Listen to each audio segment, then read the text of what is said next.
கர்த்தருடைய நாமம் மகிமைப்படுவதாக. இன்றைக்கும் நாம் தியானிக்க போகும் பகுதி மத்தேயு 27 அதிகாரம், அதில் 46 வசனம். 9 மணி நேரத்தில் இயேசு ஏலி ஏலி லாமா சபக்தானி என்று மிகுந்த சத்தமிட்டு கூப்பிட்டார். அதற்கு, என் தேவனே, என் தேவனே, ஏன் என்னை கைவிட்டீர் என்று அர்த்தமாம். நம் ஆண்டவராகிய இயேசு கிறிஸ்து இந்த பூமிக்கு வந்ததின் நோக்கமே தேவ ஆட்டுக்குட்டியாக இருந்து மனுஷரின் பாவங்களை சுமந்து பலியாக ஒப்பு கொடுக்கவே இந்த உலகத்திற்கு வந்தார். அவர் தம்மிடத்தில் பிதா எல்லாவற்றையும் கொடுத்து விட்டார் என்பதை அறிந்த பிற்பாடு சீஷர்களின் பாதத்தை கழுவி சீஷர்களுக்கான உபதேசங்களை கூறி கடைசியாக அவர் தம்மை சிலுவை மரணத்திற்கென்று ஒப்பு கொடுத்தார். இப்படிப்பட்ட ஒரு சூழ்நிலையில் அவருடைய 4ஆம் வார்த்தை தான் சிலுவை மிசையில் ஏலி ஏலி லாமா சபக்தானி என்று கூறுகிறார். ஏலி ஏலி லாமா சபக்தானி என்றால், என் தேவனே, என் தேவனே, ஏன் என்னை கைவிட்டீர் என்று அர்த்தமாம். கர்த்தராகி இயேசு கிறிஸ்து இவ்வுலகத்திற்கு வந்ததே பிதாவின் சித்தத்தை மடியில் இருக்கிற குமாரன் நிறைவேற்றுவதற்காகவும், குமாரனை பிதா மகிமைப்படுத்தும்படியாக அவரை வலது பாரிசத்தில் உட்கார வைப்பதற்காகவும் இந்த சூழ்நிலை ஏற்பட்டது. கர்த்தராகி இயேசு கிறிஸ்து இவ்வுலகத்திற்கு வந்த பொழுது இதோ தமக்கு சொந்தமானவர்கள் அவரை அறிந்து கொள்ளவில்லை. பிரதான ஆசாரியர்களும் அறிந்து கொள்ளவில்லை. சுற்றி இருந்த மூப்பர்களும் பரிசேயர்கள் சதுசேயர்கள் யாரும் அவரை அறிந்து கொள்ளவில்லை. ஆனால் அவரோ தம்மில் அன்பாயிருக்கிறவர்களுக்கு அவர் தம்மை வெளிப்படுத்தி இருந்தார். கர்த்தராகிய இயேசு கிறிஸ்து இவ்வுலகத்திற்கு வந்ததே ஜனங்களின் பாவத்தை சுமந்து தீர்க்கும்படிக்கும், ஜனங்களை பாவத்திலிருந்து ரட்சித்து பிசாசின் பிடியிலிருந்து அவர்களை விடுவித்து பரலோக ராஜ்யத்திற்கு அழைத்து செல்வதே அவருடைய நோக்கமாயிருந்தது. ஆதாம் ஏவாள் பாவம் செய்த பிற்பாடு தேவனுடைய மகிமையை இழந்து போனார்கள். அவர்கள் ஜீவ விருட்சத்தின் கனியை புசித்திருந்தால் அவர்கள் தேவனுடைய மகிமையை இன்னும் மகிமை அடைந்து கர்த்தரோடு உறவில் இருந்திருப்பார்கள். ஆனால் தேவ மகிமையை அற்று போன பிற்பாடு அவர்களால் ஒன்றும் செய்ய முடியவில்லை. ஆனால் பிந்தின ஆதாமாகிய கர்த்தராகிய இயேசு கிறிஸ்து தேவனுடைய மகிமையை உடையவராய் இருந்தும் மனுஷர் சாயலாய் மாறி பாவ மனுஷ சாயலாக அடிமையின் ரூபம் எடுத்து தம்மை தாம் வெறுமையாக்கி அவர் மனிதனாக வந்து இதோ மனிதனுக்காகவே அவர் அடிக்கப்பட்டார், அவர் நொறுக்கப்பட்டார். அவருடைய காயங்களால் நாம் குணமாகி கொண்டிருக்கிறோம். கர்த்தர் நம்மை தெரிந்து கொண்டதின் நோக்கமே பரலோக ராஜ்யத்திற்கு நாம் பங்குள்ளவர்களாக வேண்டும் என்பதே அவருடைய நோக்கமாயிருக்கிறது. தேவனுடைய சித்தத்தை நிறைவேற்றுவதற்கு கர்த்தராகிய இயேசு கிறிஸ்து தம்மையே பலியாக ஒப்பு கொடுக்க வேண்டிய அந்த சூழ்நிலையில்தான் அவர் ஏலி ஏலி லாமா சபக்தானி என்று முறையிட்டார். அவர் காட்டி கொடுக்கப்பட்ட அன்று ராத்திரியிலே இதோ 3 முறை பிதாவின் இடத்தில் சென்று, பிதாவே, இந்த பாத்திரம் என்னை விட்டு நீங்கும்படி எனக்கு செய்தருளும் என்று அவர் வேண்டிக் கொண்டே இருந்தார்.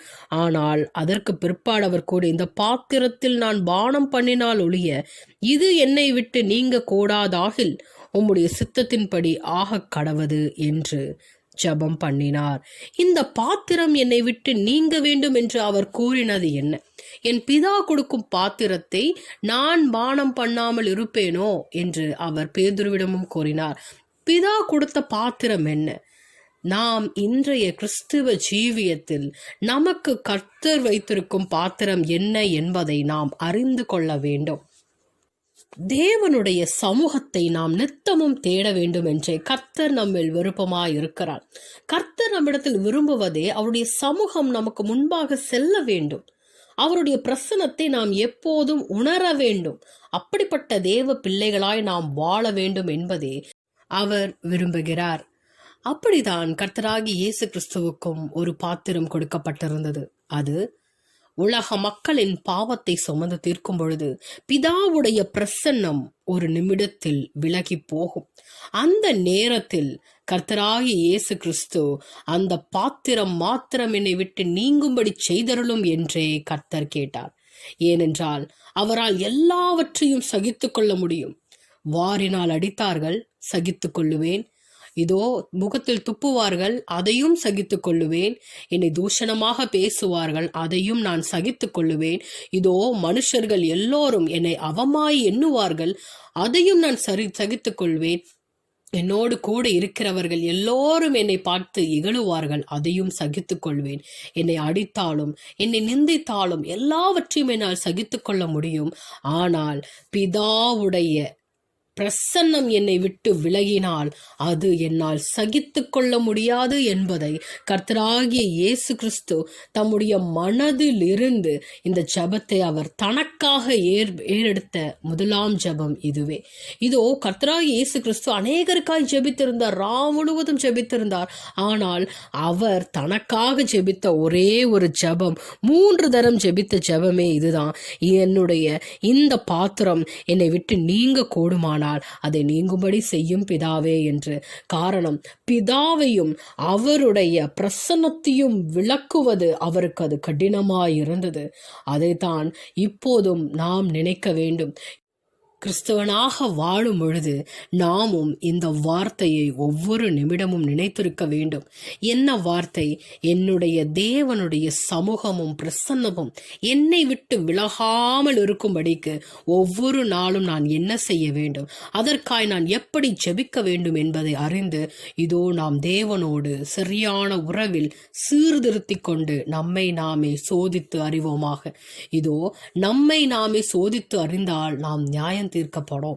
கர்த்தராகி இயேசு கிறிஸ்துவுக்கு கடினமான பாத்திரம் அதுவாய் இருந்தது. ஆனாலும் அதையும் ஜனங்களையும் பிதாவையும் ஒப்புரவாக்குவதற்காக அதை சகித்து கொண்டார். இதோ இமைப்பொழுது உன்னை கைவிட்டேன், ஆனாலும் மிகுந்த இரக்கங்களினால் உன்னை சேர்த்துக் கொள்வேன் என்ற வார்த்தையும் நிறைவேறினது. இமை பொழுது கைவிடப்பட்ட சூழ்நிலையிலும் இதோ அவர் நமக்காக பாடுபட்டு மரித்து 3ஆம் நாளில் உயிர்த்தெழுந்தார் அல்லவா. எல்லா சூழ்நிலையிலும் பிதாவே பிதாவே என்று கூப்பிட்டு கொண்டிருந்தவர் தன்னுடைய ஜப வேளையாகிய 9ஆம் மணி நேரத்திலும் அவர் என் தேவனே என்று அவரையே முறையிட்டார். அவரிடமே அவர் சென்றார். நான் தனித்திறேன், பிதா என்னோடு கூட இருக்கிறார் என்று குமாரன் கூறியிருந்தும் இதோ அவருடைய சமூகமும் அவருடைய பிரசன்னமும் ஒரு நிமிடத்தில் அவரை விட்டு எடுக்க நேரிட்டது. அப்பேற்பட்ட சூழ்நிலையில்தான் அவர் கதறி கூப்பிட்டார், என் தேவனே ஏன் என்னை கைவிட்டீர் என்று. அதே போல நம்முடைய வாழ்க்கையிலும் கர்த்தருடைய பிரசன்னத்தை நாம் இழந்து விட்டோமே என்றால் நம்மால் ஒன்றும் செய்யக்கூடாது. நாம் வெறுமையாக்கப்பட்டவர்கள், நாம் ஒன்றுக்கும் உதவாதவர்கள், நாம் அற்பமானவர்கள். ஆனாலும் இந்த அற்பமான இந்த சரீரத்திலும் இந்த மண்ணான பாண்டத்திலும் கர்த்தருடைய பரிசுத்த ஆவியானவர் வரும் பொழுது நாம் விசேஷித்தவர்களாய் கனம் பொருந்தினவர்களாய் மாறி இருக்கிறோம். கர்த்தராய் இயேசு கிறிஸ்துவின் ரத்தம் நம்மை சகல பாவங்களையும் நீக்கி சுத்திகரித்து இதோ அப்பா பிதாவே என்று கூப்பிடத்தகும் புத்திர சுவிகாரத்தை தந்திருக்கிறது. நாமும் கிறிஸ்துவின் ஆவியுடையவர்களாய் இருந்து அப்பா பிதாவே என்று அவரை நாம் கூப்பிட்டு கொண்டிருக்கும் புத்திர சுவிகாரத்தை நாம் பெற்றிருக்கிறோம். அப்படி என்றால் இது எப்படிப்பட்ட ஒரு ஸ்லாக்கியத்தை நாம் பெற்றிருக்கிறோம். தேவனை அறிந்த தேவ ஜனம் இதோ இந்த வருட கடைசியிலே நாம் செய்ய வேண்டிய ஒரே காரியம் என்னவென்றால் அவருடைய சமூகத்தை நாம் தேடுகிறோமா, அவருடைய பிரசனத்திற்காக நாம் ஏங்குகிறோமா, ஜப வேளையாகிய நேரத்தில் நாம் அவரை கூப்பிடுகிறோமா. இந்த சூழ்நிலையில் நாம் சரியாய் இருந்து விட்டோமே என்றால் இதோ கர்த்தர் நமக்காக எல்லாவற்றையும் செய்ய அவர் வல்லவராயிருக்கிறார். இதோ தேவனுடைய சமூகத்தையும் அவருடைய பிரசன்னத்தையும் நாம் தேட மறந்துவிட்டு எல்லாம் நம்மை விட்டு இழந்தது போன்று இருக்குமே என்றால் இந்த காரியத்தில் நாம் நம்மை சீர்படுத்த வேண்டும் என்று கர்த்தர் விரும்புகிறார். இந்த உலகத்தில் நாம் வாழும் வரையிலும் நாம் நம்மை சீர்படுத்தி கொண்டே இருக்க வேண்டும். சாதாரணமான ஜீவனை பெறுவதற்கே நாம் அவ்வளவாக உழைக்கிறோம் என்றால் பரலோக ராஜ்யம் என்னும் நித்திய ஜீவனை அடைவதற்கு நாம் கர்த்தருக்காக எவ்வளவாய் உழைக்க வேண்டும். தேவ ஜனம் இந்த நாட்களிலும் நாம் கவனமாய் இருக்க வேண்டும். ஏலி ஏலி லாமா சபக்தானி என்று அவர் கர்த்தரால் கைவிடப்பட்ட சூழ்நிலைக்கு சென்றிருந்தும் கர்த்தரால் அவர் கைவிடப்படவில்லை. தேவனுடைய ஜனங்களுக்கும் அப்படிப்பட்ட ஒரு சூழ்நிலை வரும். அவரால் கைவிடப்பட்ட சூழ்நிலை வந்தாலும் இதோ அவர் நம்மை கைவிடவில்லை, அவர் நம்மை உயரத்தில் உயர்த்தப் போகிறார் என்று அர்த்தமாயிருக்கிறது. தேவனுடைய ஜனங்களே, கர்த்தருடைய சமூகத்தை நித்தமும் தேடுங்கள், அவருடைய பிரசன்னத்தை நித்தமும் வாஞ்சியுங்கள். அவருடைய சமூகத்தில் நித்திய பேரின்பம் உண்டு. ஆத்தும வருத்தத்தை இதோ அவர் கண்டு திருப்தியானார். அதே போல நம்முடைய ஆத்துமாவை கர்த்தரிடத்தில் நாம் ஒப்புவிக்க வேண்டும். ஒருவேளை கர்த்தரால் கைவிடப்பட்ட ஒரு சூழ்நிலை போல் இருக்கலாம். உபத்திரவப்படும் பொழுது தேவனால் கைவிடப்பட்டது போல் இருக்கும். ஆனால் முடிவிலோ நீங்கள் பொன்னாக விளங்குவீர்கள் என்று மறவாதேயுங்கள். சிலுவை பரியந்தம் அவர் தம்மை தாழ்த்தினதினாலே பிதா அவருக்கு மேலான நாமத்தை கொடுத்து உயர்த்தினார். இதோ வானோர் போதலத்தோர் எங்கும் பூமியின் மக்கள் யாவரும் அவருக்கு முன்பாக சாஷ்டாங்கமாய் விழுந்து பணியும்படிக்கு, அவரை தொழுது கொள்ளும்படிக்காக ஒரு பெரிய நாமத்தை, உயர்ந்த நாமத்தை கர்த்தராகிய இயேசு கிறிஸ்துவுக்கு கொடுத்தார். இதோ நம்முடைய கர்த்தராகிய இயேசு கிறிஸ்துவின் சீஷர்களாய் இருக்கிற நாமும் நம்முடைய சூழ்நிலையில் எல்லாவற்றிலும் கர்த்தருக்கு ஸ்தோத்திரம் செலுத்தி அவரை போல முடிவு பரியந்தம் கர்த்தர் முன்னிலையில் தாழ்த்தி அவருடைய பிரசன்னத்தை வாஞ்சித்து நாம் செல்வோமே என்றால் நித்திய ஜீவனை அடைந்து கொள்வோம். இந்த வருடத்தின் கடைசி நாட்களிலும் நம்மை நாமே சோதித்து அறிந்து நாம் நிதானிக்கப்பட்டால் நியாயம் தீர்க்கப்படும். இதோ கர்த்தராகிய இயேசு கிறிஸ்துவின் வருகைக்கு ஆயத்தமாவோம். மனம் திரும்புங்கள், பரலோக ராஜ்யம் சமீபமாய் இருக்கிறது. இந்த வார்த்தையை கொண்டு கர்த்தர் உங்களோடு பேசுவாராக. ஆமேன், ஆமேன்.